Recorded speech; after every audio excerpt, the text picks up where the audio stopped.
the next speaker, which is APLUS. Didn't APLUS just speak? No, I didn't speak actually. Oh, okay. Go ahead, please. Oh, Good. I'm sorry. Yes, there you are. You were from the other meeting. I'm sorry. Go ahead, I please. am, yes.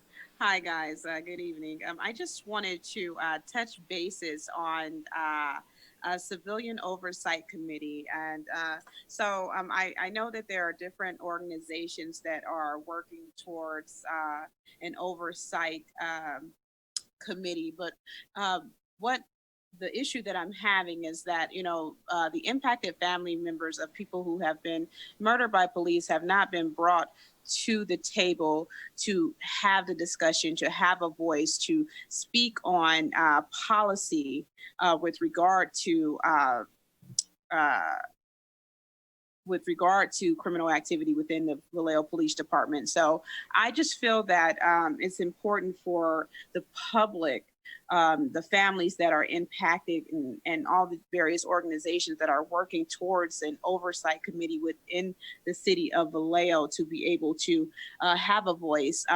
It's been common knowledge that, the churches that have been involved are the same churches that are a part of pushing the police bought council members and various candidates for city seats have the same faces that do not speak for the impacted family members. And so as a impacted family member of someone killed by police, Mario Romero, I think it's very important that the impacted family members have a voice, that we are brought to the table, that we are a part of the discussion, a part of policy change moving forward. So if transparency is in the best interest, if everybody's in, for transparency when it comes to police activities and corruption within the city, I think it's very important that the impacted people actually get a say and get brought to the table and have a voice.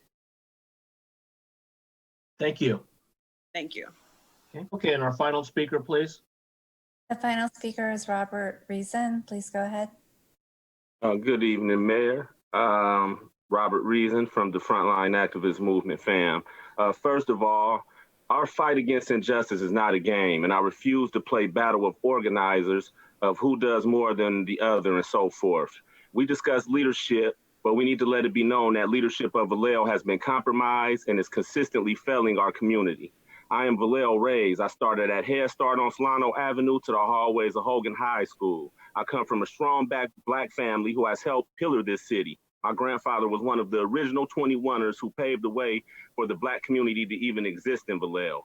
Systematic racism is real, and I will always stand proud and stand in black power. Let's let that be known from jump for anybody who want to challenge my blackness before I make my next statement. All this racial talk, with all due respect, Black Lives Matter, systematic racism, and all that is being watered down in these discussions. Systematic racism is a real issue that has plagued us, this country, for hundreds of years, and I find it insulting when individuals choose to use it as a crutch or as an excuse to avoid dealing with the public and the problems and the real concerns facing the city of Vallejo. Our city is falling apart. The police are bullying our city officials and members of council. People are dying and suffering, and you guys are fighting about whose organization is better for black people.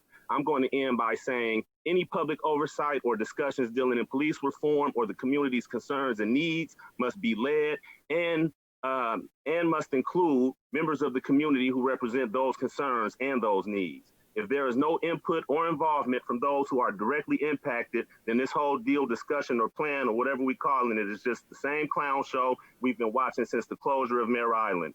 If you want to be a voice for your religious group, that's fine. If you want to be a voice for black people, then go ahead. I can't speak for nobody else, but Frontline Activist Movement is the voice of the families directly impacted by the shortcomings of our leadership and by the hands of the department that operates with impunity.